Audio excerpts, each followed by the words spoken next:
Hello, my name is Matthias Cavodi. Like, welcome guys to my channel. Today we're going to talk about Jonathan Hickman's Secret Wars. It was really good crossover. I liked it a lot. I liked what they were trying to set up here and how this is the ending of everything that Hickman was building up during his Avengers run. I'm not sure with the Fantastic Four. I guess it was also tied to this. I didn't read his Fantastic Four run. I've been told, or I've heard actually, it was really, really good too. Today we're going to cover issue 0, and like, I don't want to get ahead of myself, but what Hickman sets up here I thought was really awesome. I thought Marvel really needed to do this. And then I feel like when the crossover concludes, Marvel totally dropped the ball on this, and you're going to understand what I'm referring to in a little. So, what was happening prior to this? So, we had universes collapsing onto themselves during Hickman's Avengers run. Basically, Earth was like the linchpin of this cataclysm, pan-dimensional cataclysm. The whole multiverse was collapsing, and now basically we're left with two: the main Marvel universe, the 616 one, and the Ultimate Universe. And so while we have both of these universes collapsing into each other, obviously we're going to get the conflict between the main Marvel universe and the Ultimate Universe as a last-ditch effort in trying to save the respective realities. So here we have Valeria Richards. She's talking with all those young kids that were working with the Fantastic Four. For some reason, I have the reflex to call them Power Pack. I can't, for the love of God, I can't remember the name of these kid Fantastic Four characters that they were all bunched together. I know they were tied to the Future Foundation. Also, another series that I missed out. It never came out here in Argentina. From what I heard, it was pretty good. But basically, she tells her teammates, we're on a countdown to the total collapse of all of reality. And we have the Future Foundation creating this like pan-dimensional life raft, very similar to the one that we got back in Secret Wars, the first one that took all our heroes to Battle World. It's a life raft. They're going to try to get as many people on board to... I'm not sure what's their exit plan, because all of realities can just fall apart and there's going to be lift on the ship.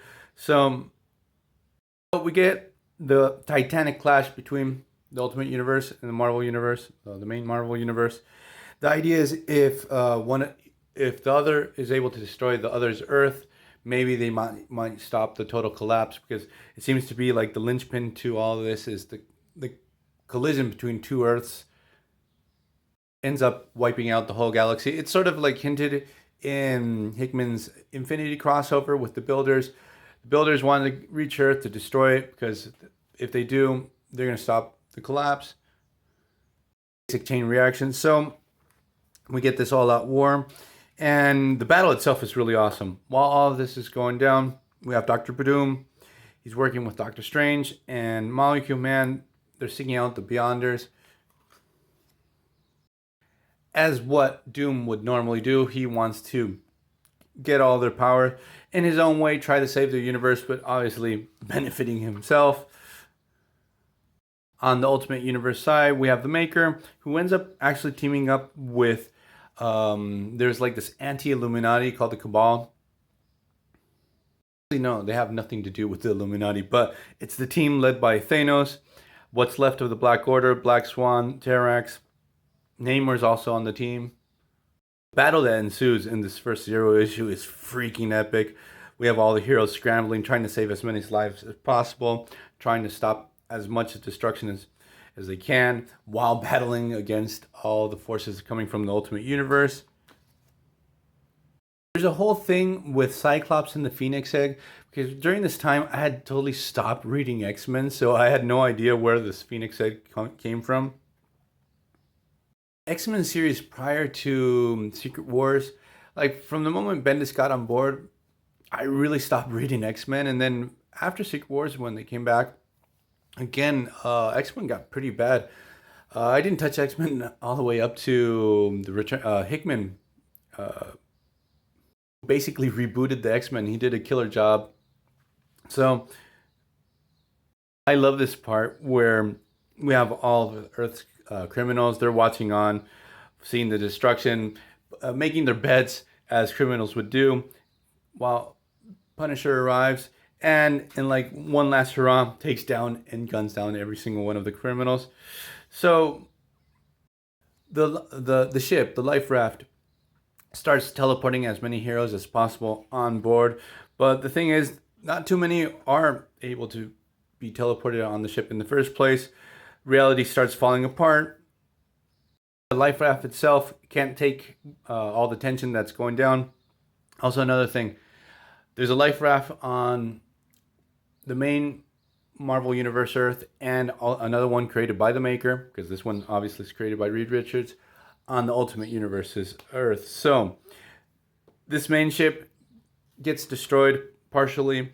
A lot of people get lost. A heartbreaking moment where a part of the ship falls off. I think Invisible Woman's on the other side, and Reed Richards just sees how it gets disintegrated.